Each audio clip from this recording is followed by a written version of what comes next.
only once in 6 games under Ricky Sprazier, faced an Aston Villa side unbeaten in 9 league games. Alistair Mann saw this one. Sunderland boss Ricky Sprazier says if the club sell players like Kenwyne Jones, he may as well leave too, as Spurs' interest in him continues to be rebuffed. Martin O'Neill describes Ashley Young as priceless, a fitting response to the mind-boggling figures prevalent in the current transfer window. Chimbonda with the throw to Whitehead. Thanks for Edwards. It was actually flicked off the back of Sidwell and out for the corner. Decent ball in, and Sidwell in front of Cisse. The game's first corner hit a little too flat, but it almost got its way through, and there are claims for handball by certainly several sections of the ground, and even one or two of the Sunderland players as well. Mike Dean had a good view and was vehement that the ball did not strike an arm intentionally. There were arms waving. Carlos Cuellar perhaps guilty, Petrov maybe also. Mike Dean had a good view, said no. Here's Jones. Was he caught? Yes, he was. Foul by Davis. Mike Dean, I think, wants a word with him. Is it just a word, or is there a card to accompany it for that foul? I suspect it's a final warning.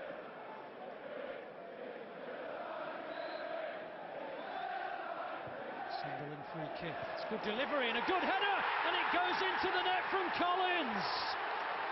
11th minute at the Stadium of Light, and it erupts. It's his first goal of the season, and it was a lovely header, and there was nothing Brad Friedel could do about it. He just used the power on the delivery and guided it beyond and into the back of the Villa goal, and Sunderland are ahead.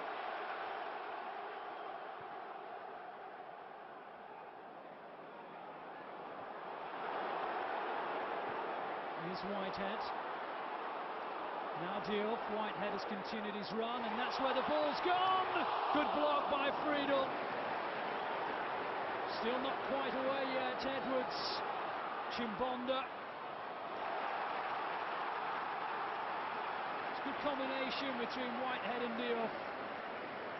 And the likes of Friedel blocking off what would have been a 2-goal Sunderland lead.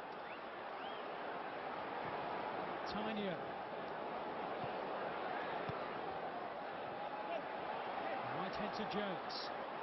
Lovely play by Kenwyne Jones. And still Kenwyne Jones, but the finish did not match the approach. This was a brilliant piece of play to get round Cuellar, and he just kept on going. Couldn't get enough sting in the shot. Sunderland have another corner, conceded by Cuellar.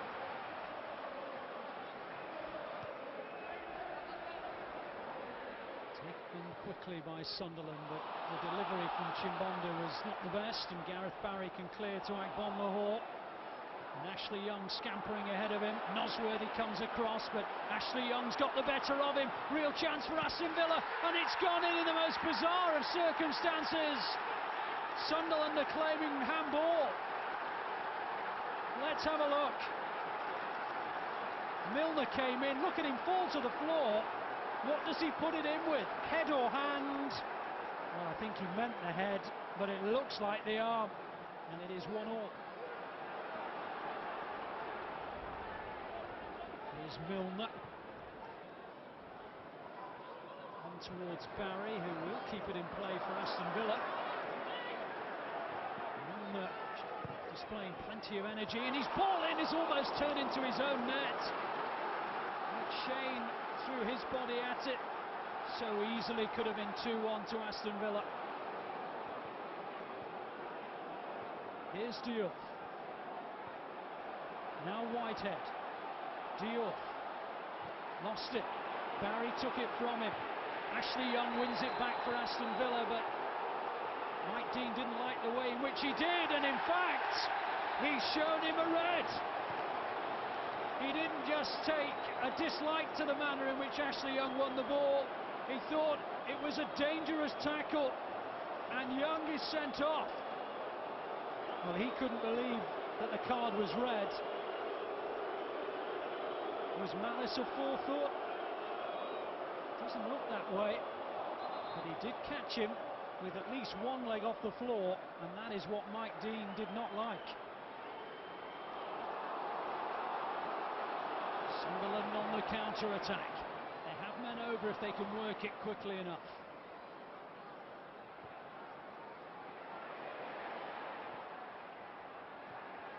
Working it pretty well too. Here's Edwards. In towards Cisse. Well, he got a decent contact on it, but couldn't direct it beyond Friedel, for whom it was a simple gather. Lovely ball in, inviting the header, and Cisse got the better of his marker, but couldn't direct the header out of the reach of Brad Friedel. And suddenly at the other end, Aston Villa have a penalty. Well, at one end, Cisse maybe should have given Sunderland the lead, while McShane's challenge looks as though it might have been out of the area anyway. It occurs there. That's outside. He then falls in. It's high kicking in many ways, but Mike Dean, another big call from the referee. Aston Villa have a penalty. Can Gareth Barry keep his nerve?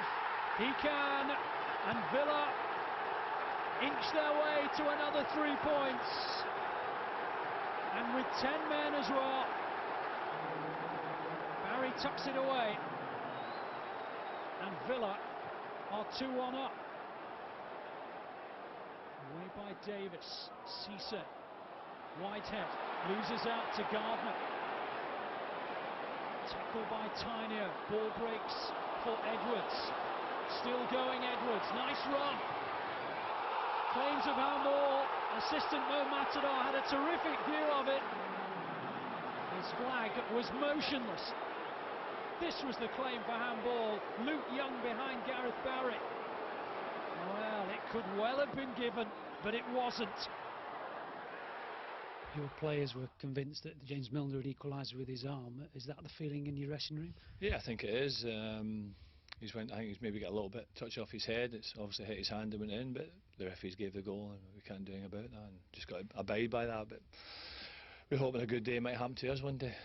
Which part of the body do you think it went in off in the end? I think I felt it in my head, and maybe my hand came in there slightly as well, but I think it was predominantly head and a bit of hand. So on the way in, I've been clipped on the back and just gone down and just tried to get any contact I could on the ball, and you know, I suppose if I'd have missed it completely, it'd have probably been a penalty anyway. We're just absolutely delighted the way that we fought back today.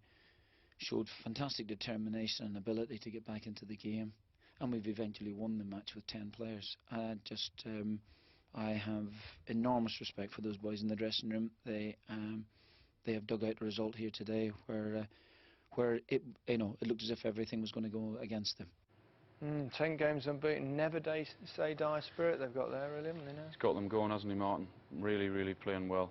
Rode their luck, I think, at times today. But with Young and Agbonlahor up front, with the pace they've got, you've always got a chance. And they're playing with great confidence, they really are. Sunderland, they're poor home form, really. Only 3 wins out of 11 games, particularly after going 1-0 up. Yes, they could have had a couple of decisions go with them, but for Aston Villa, they just keep on going and going, and nothing would surprise me with Villa where they finish.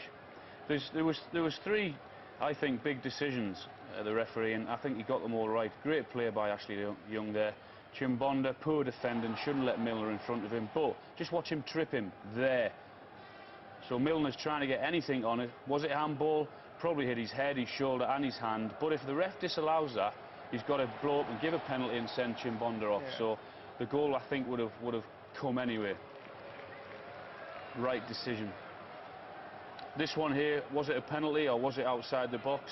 Again, the pace has caused them all sorts of problems. McShane, they actually slow it down there. He does catch him outside the box, but the foul actually continues into the box when he pulls him down there. So I think, once again, the referee has got that one right.